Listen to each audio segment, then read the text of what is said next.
From the headquarters of Telesur English in Quito, Ecuador, this is From the South. I'm Jose Daniel Lopez.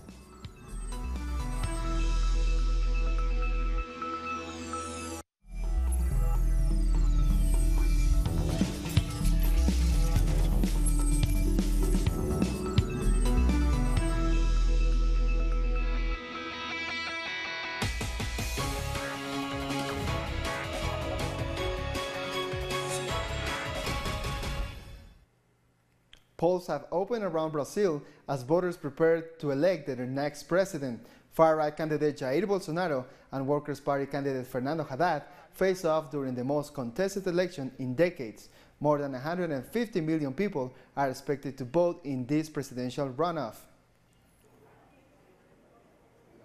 The candidate Jair Bolsonaro has just casted his vote in a polling station in Rio de Janeiro. The far-right candidate has voted in the school of Rosa da Fonseca. Heavy security guarded the site as the far-right candidate voted. On his part, Haddad is scheduled to vote around midday local time. We go back to our correspondent in Sao Paulo, Brian Mir, for some insights of what happened during the 2 weeks running up to the election. Hi, Brian. Thank you for joining us again. Hi, Jose Daniel. Could you tell us what Brazilians are saying about the possible repercussions of Haddad or Bolsonaro victory? Well, basically, in the case of a Haddad victory, people are worried because Bolsonaro has announced that he's not going to respect the results if he loses the election. Now, in the case of a Bolsonaro victory, people are worried, actually, that it might represent a return to military rule. Now, Bolsonaro was stabbed, allegedly stabbed, beginning of the campaign, and he hasn't been going to the debates. And he recently announced that he's going to step down for stomach surgery immediately after he takes office if he wins. And they don't know how many weeks that will be. So what that means is that his vice president, who's an actual military general who served during the dictatorship, will take over running the country immediately upon Bolsonaro, taking office in January. That has a lot of people worried. And he also has 3 military generals who he says he's appointed to cabinet positions. So people are worried that in the case of a Bolsonaro victory could represent the end of a rule of law in Brazil and a return to the state of exception that existed during the military dictatorship from 1964 to 1985. Now, Brian, how did the electoral courts reacted when it was revealed that Bolsonaro was illegally financing a massive hate speech and fake news campaign on social media? Well, what happened is a story in Folha de São Paulo newspaper revealed that business leaders were paying up to $4 million each into this illegal slush fund run by Bolsonaro's campaign. And that money was channeled into these tech companies that were acquiring massive lists of data of users of the social media application WhatsApp. And with this data, they were able to target groups, specific groups of people with messages of fake news and hate. And this represented mostly evangelicals who were bombarded with messages saying that, for example, if Haddad wins the election, the government's going to declare your child's gender when he reaches the age of 5, and other, spectacular lies. And when this was revealed, the electoral court stepped in and just basically gave him a slap on the wrist, ignored a motion filed by the Haddad campaign and the Ciro Gomes campaign to annul elections, and they just announced they were going to withdraw 50 pages from Facebook of Bolsonaro and his supporters. However, Mark Zuckerberg stepped in and canceled all WhatsApp groups in Brazil, over 20. So basically that crippled Bolsonaro's WhatsApp campaign. And that is what some people are saying explains the resurgent support for Fernando Haddad. So it's really going to be interesting to see what happens today. But what about Bolsonaro's supporters? What was their reaction on this?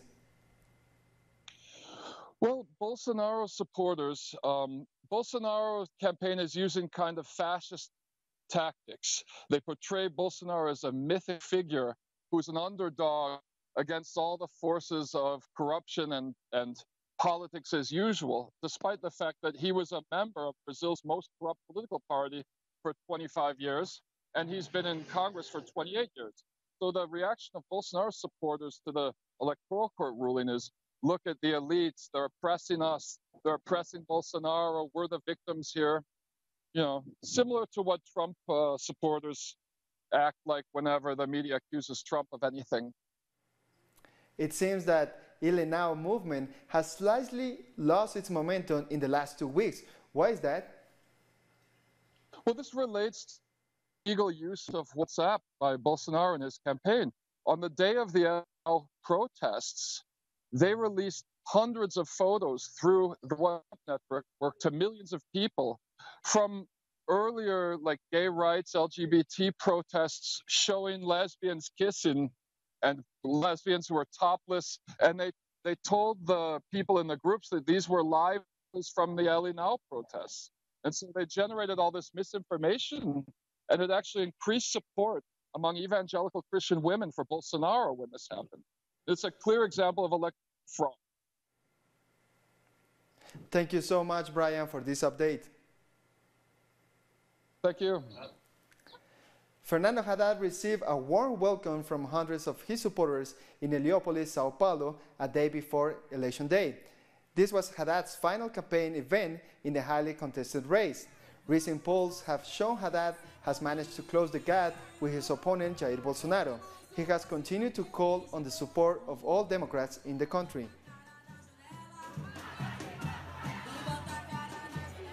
Hundreds of supporters of the Workers' Party candidate also rally in the old town of the city to show their support for Haddad.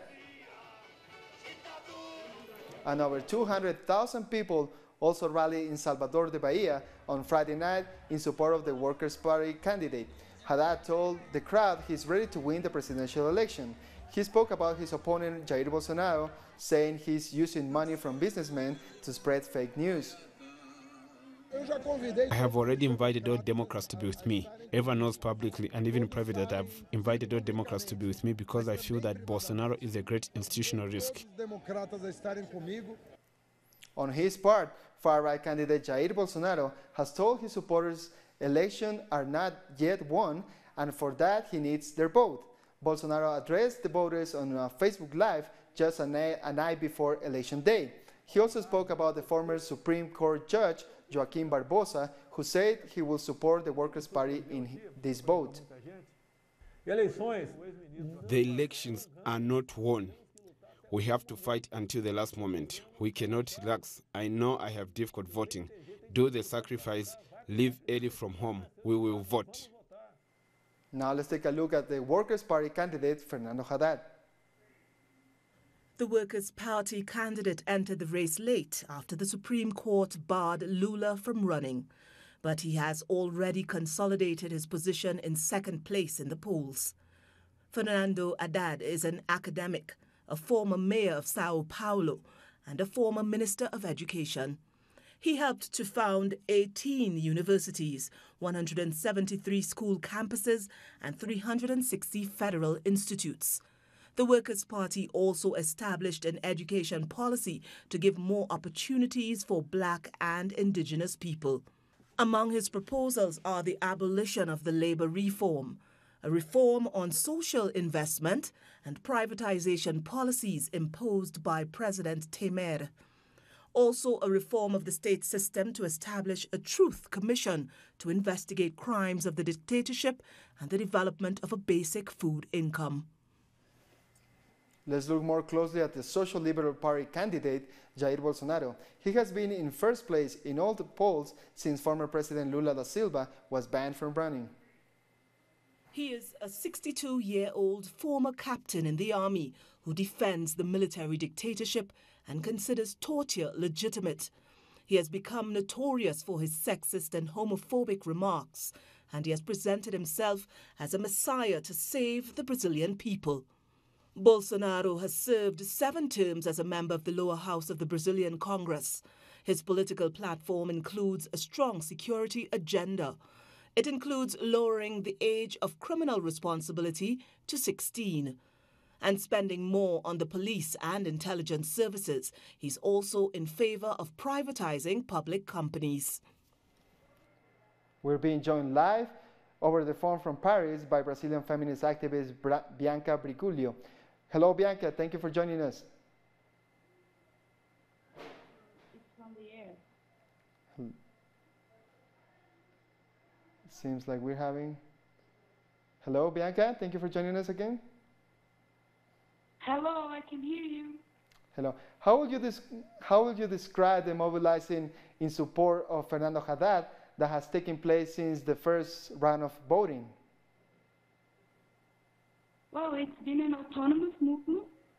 There's been some mobilizing around the campaign from Fernando Haddad all over Brazil, but it's also been very autonomous. Many people that are not part of the PT movement or even other organizations are getting around and talking to the people and discussing democratic ideas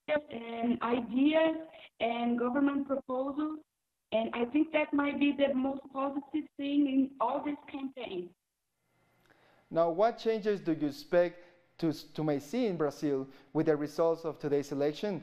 How do you see Bolsonaro's presidency affecting groups like women, LGBTI, Afro-Brazilian, and indigenous people? Well, it's definitely a danger, very much dangerous, not only because Bolsonaro's proposal that is actually to eradicate and isolate and torture and prison, but also the people that follow Bolsonaro that are very violent and that have already had many violent episodes and aggressions. But I think that the mobilization, the popular mobilization in popular neighborhoods in all cities all over Brazil, it shows us a strength that maybe we had. So I think that it's going to be a government with a lot of popular mobilization, a lot of people on the street, and we're not willing to give up our rights and our constitution that easily. I think we're going to have a social struggle for real.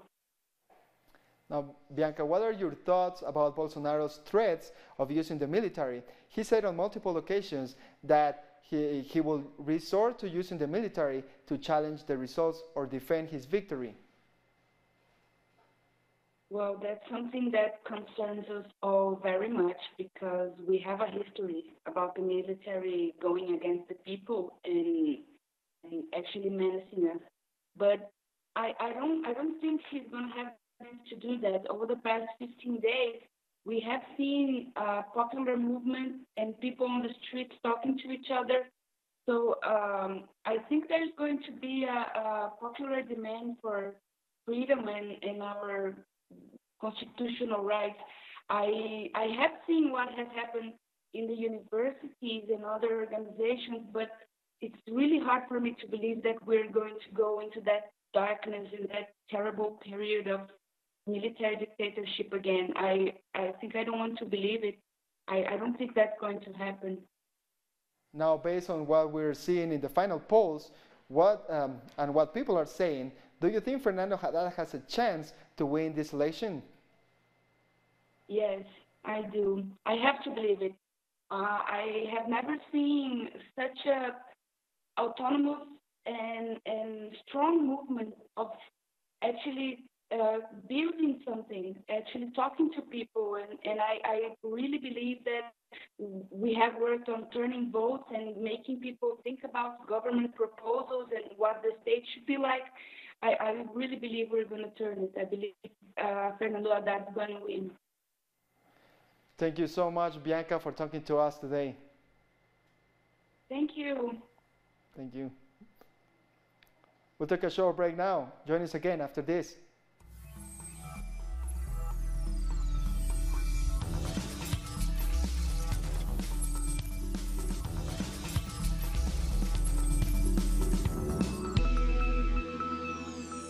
Welcome back. The migrant caravan has reached the Mexican town of San Pedro Tapanatepec in the state of Oaxaca. The group was held up for hours when a police blockade prevented them from leaving the town of Arriaga in Chiapas state. Residents offered food, water, and other supplies to the thousands of people heading to the U.S. border. The migrants' next stop will be Santiago Nitepec, about 54 kilometers away. The Mexican people extended a hand and helped us a lot. We thank the Mexican people. Meanwhile, the Mexican president has announced that the government will offer migrants medical care, education for their children, and access to temporary work as long as they stay in 2 southern states. To support you, the government of Mexico is launching the plan, You're in Your Home. While in Mexico, you can receive medical attention and even send your children to school. You will also have a temporary official identification to do the procedures that you need while you regularize your immigration status. However, the migrants have rejected the proposals. They believe that the majority of those who will apply will be rejected and deported. This is definitely a strong mandate. We all know that. It's more of the same, which is repressing, containing migration. There's no solution there. And a rally in support of the migrant caravan has taken place in Honduras, but those who took to the streets were faced with police repression. Early on Friday morning, a caravan in solidarity with the Honduran migrants arrived in Tegucigalpa, and they are demanding the resignation of Juan Orlando Hernandez. We couldn't remain silent. We couldn't stand idly by. We need to stand up for our brothers who were driven out of the country. Protesters walked for 3 days to get to Tegucigalpa. They want to return to democracy, something they say was lost after the current president was illegally re-elected. I think this is the moment for Hondurans to stand up for ourselves and demand that this illegitimate government return power to the people. In the afternoon, more demonstrations were held for the same reason, to demand the resignation of Juan Orlando Hernandez, but the people were met with police repression and attacked with tear gas. When we arrived, there were 4 army squadrons along with police. They were ready to repress us. In the wake of the attacks, they called on the international community to suspend economic support to the current government. We cover our faces so that we're not murdered tomorrow by Juan Orlando Hernandez goons, the usurper that stole the elections from Salvador Nasralla. We ask the international community to stop supporting this dictator. People are fleeing because there is no money, no opportunities in Honduras. According to reports, Honduras spends over $18 million in weapons and ammunition, which is mainly used to repress protests. Meanwhile, extreme poverty has reached nearly 50%. Thousands of families have been evacuated in Paraguay due to heavy flooding. Authorities have declared a state of emergency for 90 days. Families have been relocated in shelters across the country. Y se espera que suba 5,80 metros en noviembre. Se prevé que el río que comenzó a trámites burocráticos a fin de agilizar los procesos. La Puerta del Sol in Chile. Festival La Puerta del Sur is taking over abandoned public spaces. This festival aims at bringing art out of museum halls and into the streets in a bid for the creation of interesting content and social criticism. The idea began with a conversation among several painters. We were painting all over the world and for different festivals. The idea with this festival is not only to paint, but to go beyond the paint and create something like what we are creating now. We are changing the visual landscape with the help of several artists that are sharing their art with the city. 13 muralists painted more than 1,300 meters of walls and stones of the Mapocho River in capital Santiago, a space full of symbolism and history. This river is a scar. It is a backbone in the city, but it is also a border of Santiago between the poor and the rich. This river has a lot of violence. Bodies were found here during the militia coup. My parents left for exile. The stories of the military coup, popular unity, and this river are part of my life and my childhood. The secret police of dictator Augusto Pinochet tortured and murdered people in the riverside, a painful practice that has continued. Do you remember the case of the Colombian who got killed and was thrown here? Well, this river has accumulated all that is bad with this city. What we're doing here is just returning a little bit of love to the river through street art.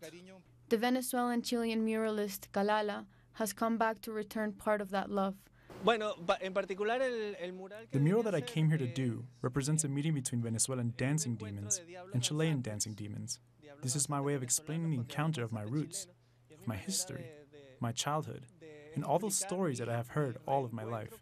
But he's not the only one. Peruvian muralist Olfer shows his own story as well. The river has a mystique because they found an Inca mummy here, where the river begins. Above that, the Incas settled here because they reached these parts. Everyone has united for this Latin American encounter. The Chilean poet Raúl Zurita reflects through his verses that will be engraved on the murals. When everything is finished, these stones will remain.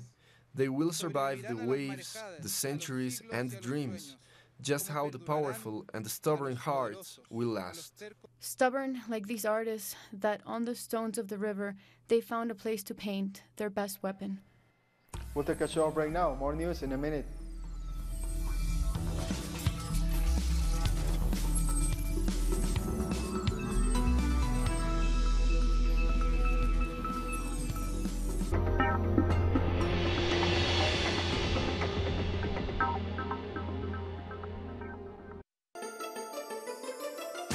The ruling world order has always subjugated the masses.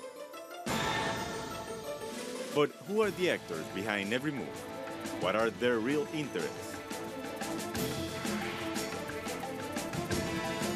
We analyze every move on Critical Move. Weekdays, only on Telesur. An occasion to enjoy the cultural diversity that defines our South American essence. Come along to find out the story behind these personalities, traditions, and artistic expressions that unite us as a whole. Real Lives, Friday, only on Telesur.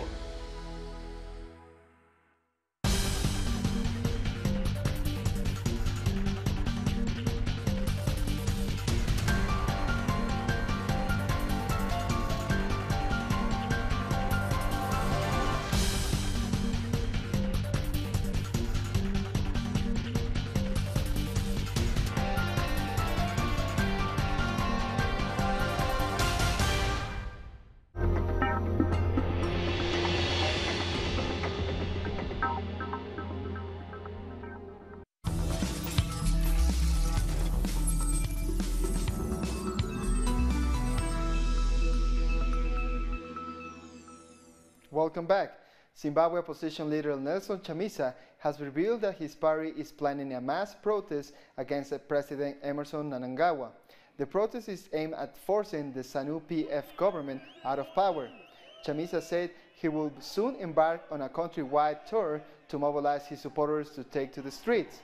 He added the protest will be modeled along the Arab Spring that toppled long-time rulers in North Africa. Former Catalan President Carles Puigdemont has launched a new political party 1 year after attempting independence from Spain. The new political party held Congress in the town of Manresa, making the 1 year anniversary of the secession push. The Spanish government continues to refuse to allow any referendum on self-determination in Catalonia. Open the door to everyone who shares the need to move solidly, strongly, and together towards the international recognition of the Catalan Republic. A tool to share strategies and visions about how to articulate our country and how to move forward, more effectively and with firmness onto the path of freedom. Georgian citizens are voting in presidential election with two former ministers as front-runners. Polls have opened at 8 a.m. and the voting will last until 8 p.m.